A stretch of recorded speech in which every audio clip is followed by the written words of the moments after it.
Bonjour à toutes et à tous. Donc, je vais commencer par rapidement nous présenter. Donc, moi, je suis Océane Dorémus et je suis accompagnée d'Ariel Guerra-Adames et nous sommes tous les deux doctorants au Bordeaux Population Health, unité de recherche INSERM, tous les deux dans l'équipe EHED.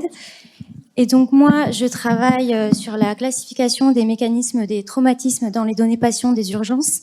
Et Ariel, lui, travaille sur les biais cognitifs dans le triage des patients aux urgences. Donc, on travaille tous les deux en collaboration avec le CHU de Pellegrin.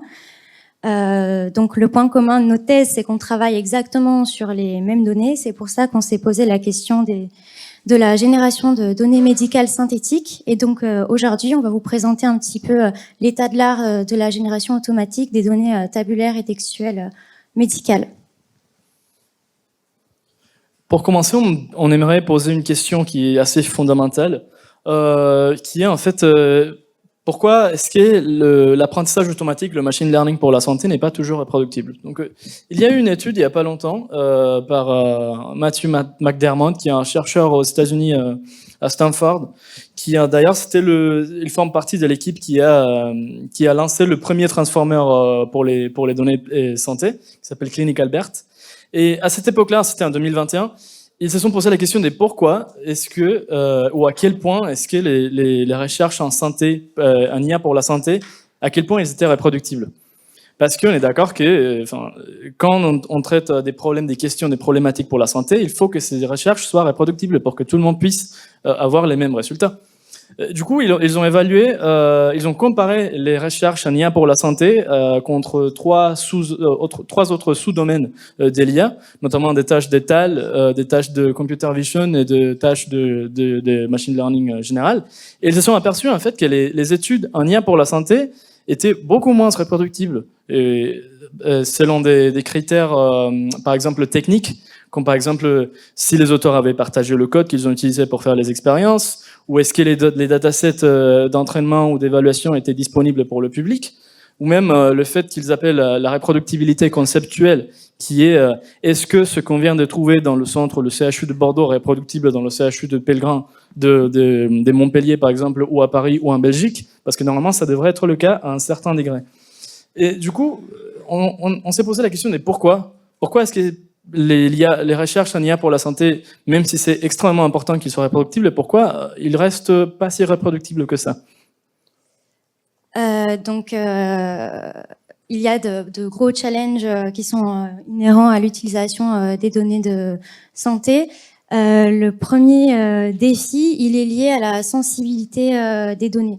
Donc les données de santé, elles sont soumises à des restrictions légales et éthiques strictes, RGPD en Europe et la réglementation IPA aux États-Unis. Donc on ne peut pas faire n'importe quoi avec. Déjà, l'accès à ces données est extrêmement compliqué. Ça doit se faire vraiment dans un cadre réglementaire spécifique.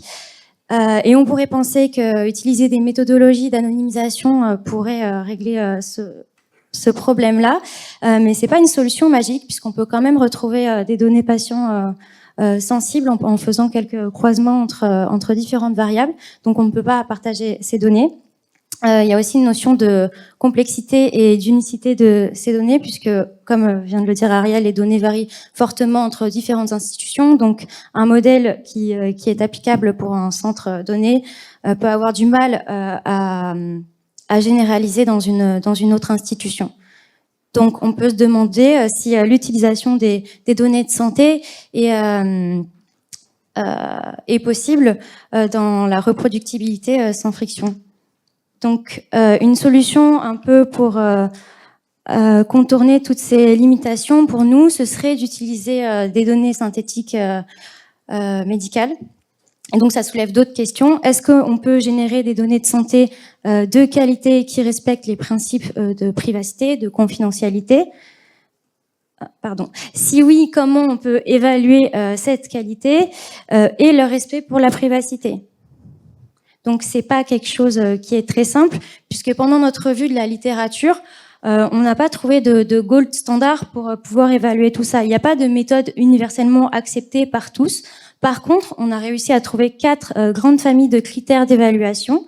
Donc, le premier, évidemment, donc, c'est la privacité. Est-ce que les données générées ont un risque de réidentification de patients ? Ensuite, on a l'utilité. Est-ce que les données générées sont aussi utiles que les données d'origine pour une tâche donnée? Donc ça va être évalué sur des tâches en aval.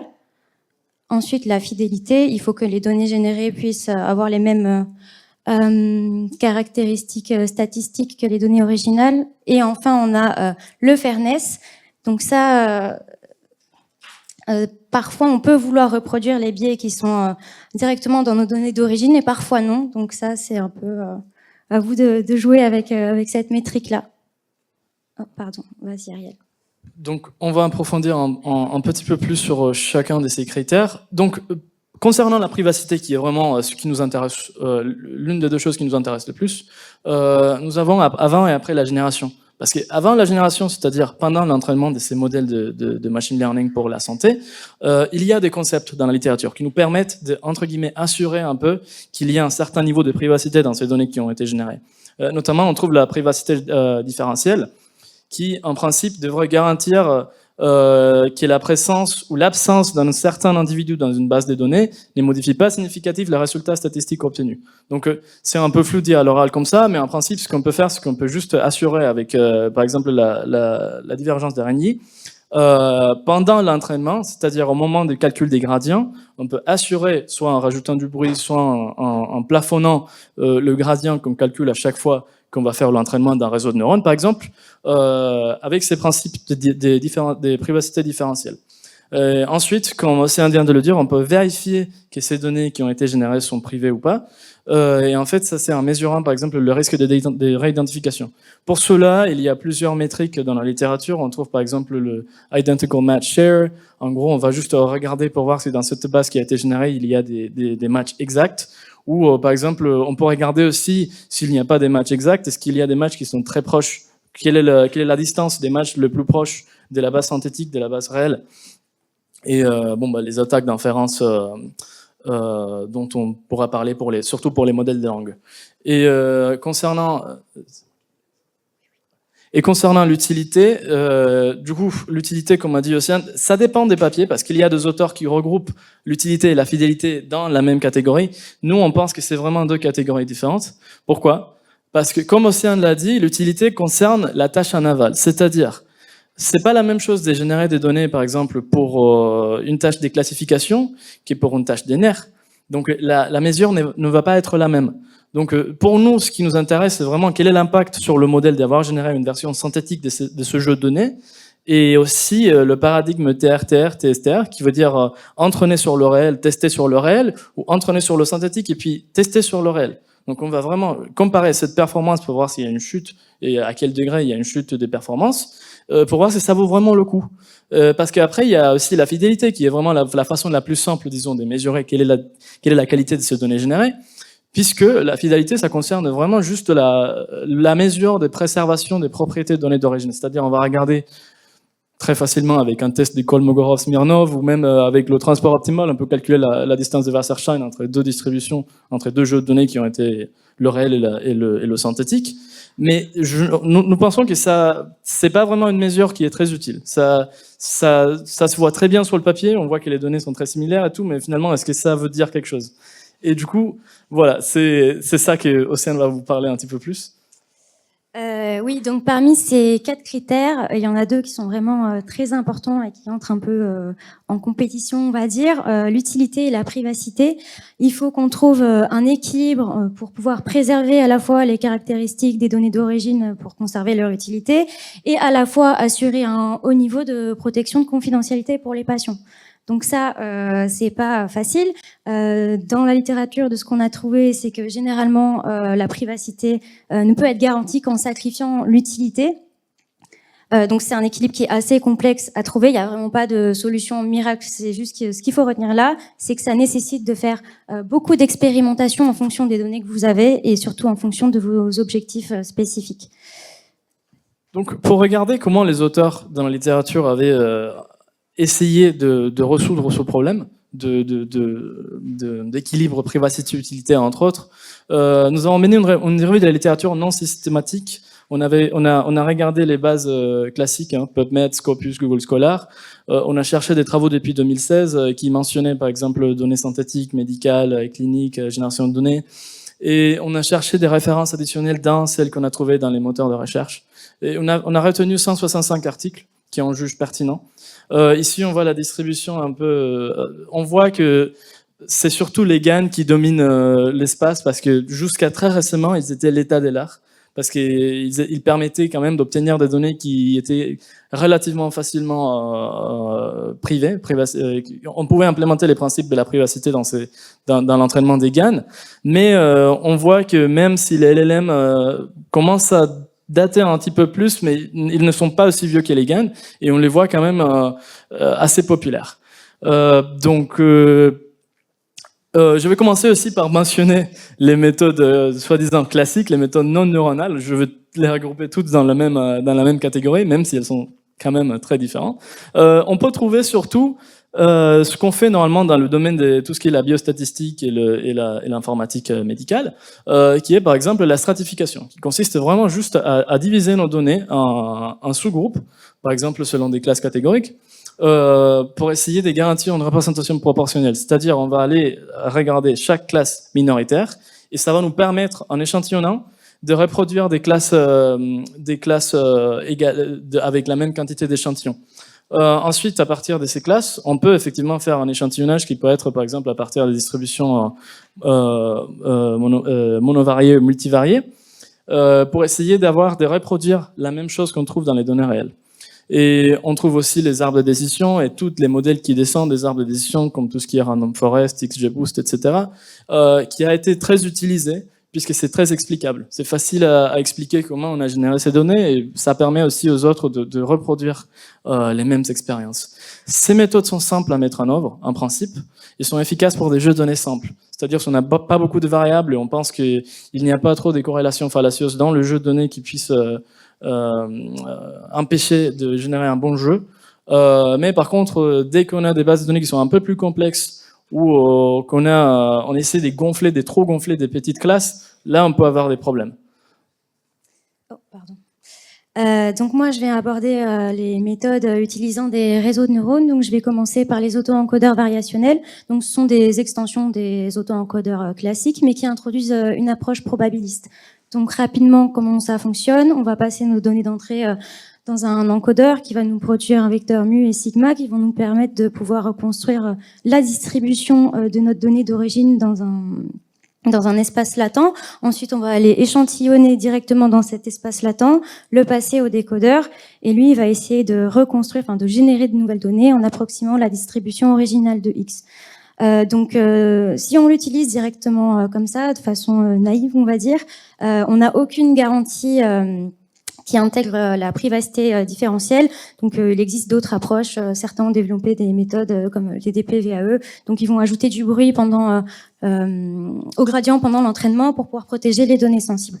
Après, il y a quand même quelques limites. C'est très puissant comme méthodo, mais parfois, ça ne peut ne pas capturer toute la diversité des données réelles.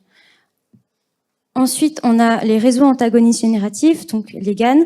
On va avoir deux réseaux neuronaux en compétition. On va avoir donc le générateur qui va nous produire notre vecteur de données et un discriminateur qui va comparer les échantillons réels et les échantillons générés. Il va essayer de minimiser l'erreur entre les deux, en gros. Et tout comme pour les VAE, si on l'utilise directement comme ça, on n'a pas ces garanties de privacité. Donc, il existe les DPGAN ou les PATEGAN pour pouvoir intégrer ces notions de confidentialité. C'est très puissant, mais il y a quand même un gros problème avec ces réseaux antagonistes génératifs, c'est qu'ils sont vraiment très, très, très, très difficiles à entraîner et très instables. Vas-y. Et du coup, on arrive aux favoris de tous, les LLM. Naturellement, vous imaginerez qu'il n'est pas possible d'affiner un LLM avec des données sensibles qui n'ont pas été anonymisées, bien évidemment. Mais on peut l'utiliser dans des configurations zero shot ou few shot, comme nos collègues de Deep Blue l'ont mentionné. Du coup, là, on peut s'imaginer deux applications possibles, parce que comme on vient de dire au début, on est plutôt intéressé par la génération de données tabulaires et textuelles, qui sont de tâches complètement différentes. Pour ce qui concerne les données textuelles, il est assez évident dans le sens où on peut juste, comme par exemple l'ont fait des chercheurs à l'université de Floride en partenariat avec NVIDIA, ils ont utilisé un GPT 3.5 si je me trompe pas. Ils lui ont juste demandé de générer des anamnèses synthétiques, des dossiers patients synthétiques avec le texte, les paramètres vitaux, etc. Et ça a été plutôt réussi. Par contre, là où ça peut poser problème, c'est surtout le fait que jusqu'à très récemment, parce que là, les derniers modèles qu'on a testés, notamment les modèles des pointes du type oui, le 4.5 par exemple, on a testé il n'y a pas longtemps et il génère des anamnèses de textes cliniques qui ressemblent vraiment au texte humain, c'est-à-dire même avec des fautes de frappe et des abréviations et tout. Mais là, en 2023, quand ce modèle est sorti, le problème c'était que les données qui étaient générées étaient trop correctes. Et du coup, on sait que surtout les soignants, quand ils sont en situation de stress, ils écrivent pas très correctement. Il y a beaucoup de petites erreurs qu'on trouve. Et du coup, ça peut jouer. Par contre, les données tabulaires, c'est un peu plus compliqué. Il y a des travaux là-dessus. C'est-à-dire, il y a des chercheurs, ce qu'on fait, c'est qu'ils ont juste, par exemple, décrit leur base de données réelle. On donne des caractéristiques statistiques. On dit, génère-moi un format JSON, des colonnes comme ci, comme ça. Et décrit les patients que tu viens de générer, par exemple. Et ça marche plutôt bien, mais il y a quand même un problème de diversité. Puisque là, il faudrait aller jusqu'aux hyperparamètres de modèle et vraiment jouer avec tout ce qui est les probabilités des tokens générés, la température du modèle, etc., pour essayer d'avoir des exemples qui soient quand même variés.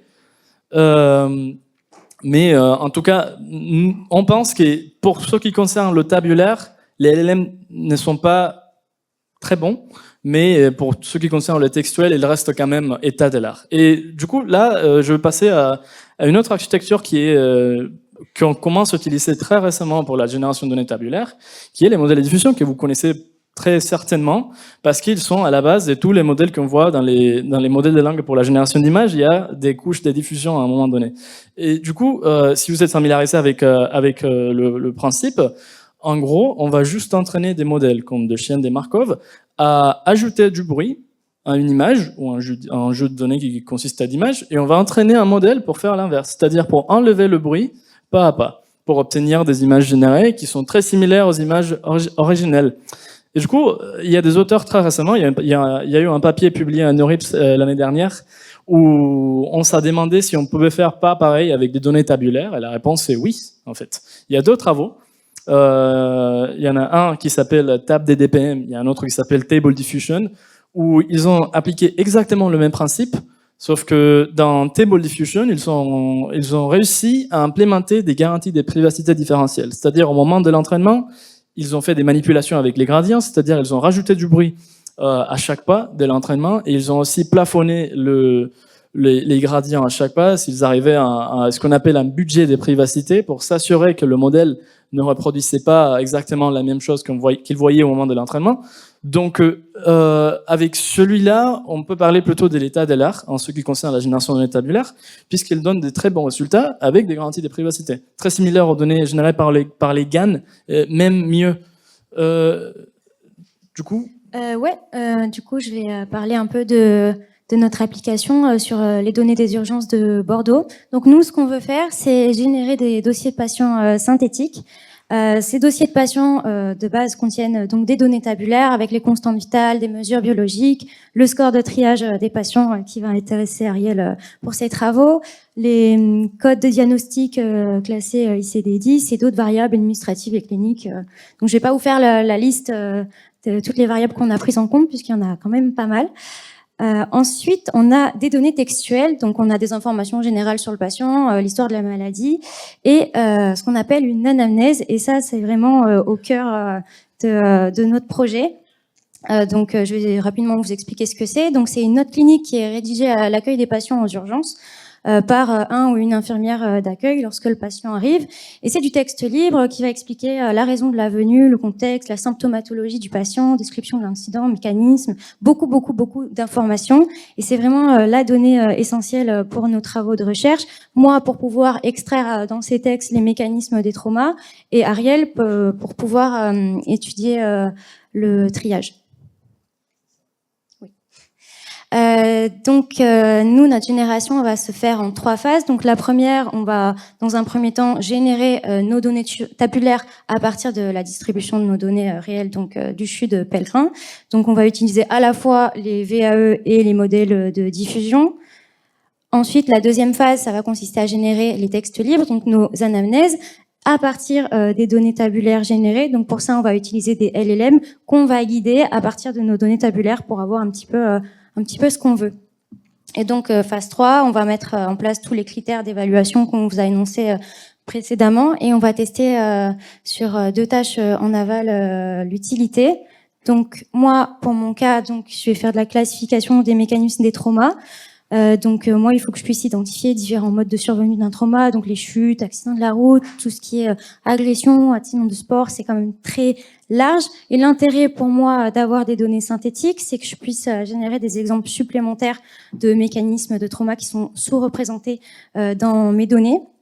Et dans des précédents travaux de mon équipe, on avait certaines classes qui n'étaient pas très bien équilibré, notamment pour la classe des auto-agressions. On avait vraiment de moins bons résultats, donc il va falloir que je me crée toutes ces nouvelles données et que je puisse comparer les résultats que j'obtiens avec toutes ces nouvelles données versus ce qui a été fait auparavant. Et moi, je m'intéresse, comme Océane l'a dit, la quantification et la détection des biais cognitifs dans le triage sur urgence.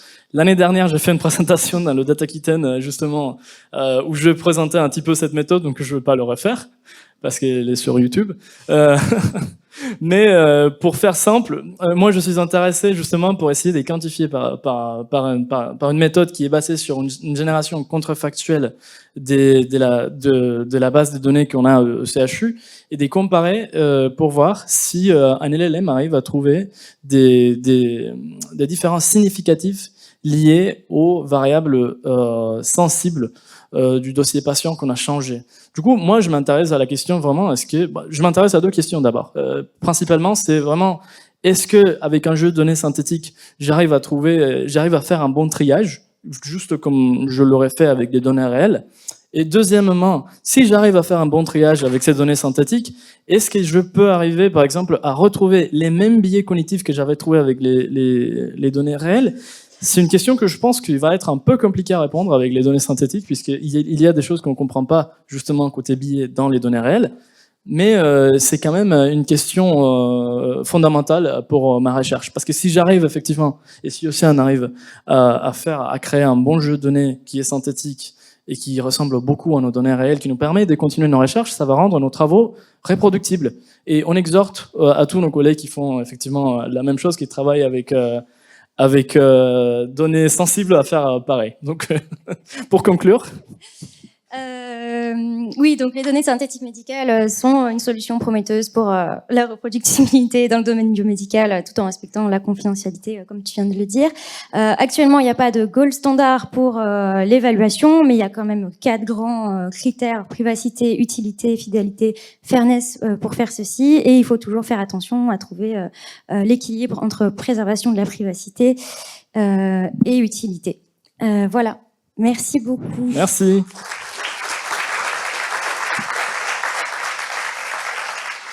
Merci. Est-ce que vous avez des questions?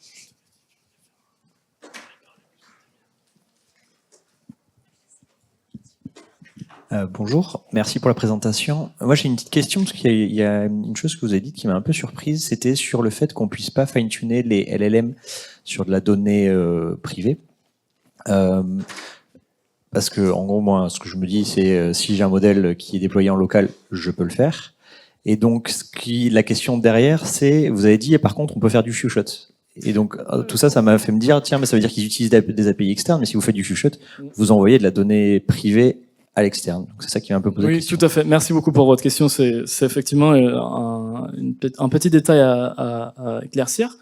Quand on veut dire qu'on peut pas fine-tuner un modèle avec de la donnée sensible, on veut pas dire qu'on peut pas. Évidemment, on peut, et on le fait d'ailleurs dans le CHU. On veut juste dire que si on fine-tune un LLM, donc un modèle génératif, ou peu importe quel modèle génératif, on peut pas après partager les poids de ce modèle avec le public, puisqu'il y a après, avec des attaques adversariales, on va retrouver à peu près la base originelle. Donc effectivement, par exemple, vous avez évoqué, il me semble, les API qu'on peut utiliser. On peut pas, par exemple, envoyer nos données du CHU à l'API d'OpenAI parce que c'est des données sensibles qui ne peuvent pas être hébergées dehors le CHU, par exemple. J'ajoute juste qu'on a notre serveur dédié et qu'on fait toutes nos expérimentations dessus. Il n'y a rien qui sort, on est dans les clous. Bonjour et merci. Je m'interroge sur la taille des jeux de données respectifs. Quand vous avez des données réelles puis des données synthétiques, est-ce qu'en fait ils font la même taille ou bien est-ce que c'est 10 fois plus gros? Enfin, donnez-nous une indication s'il vous plaît.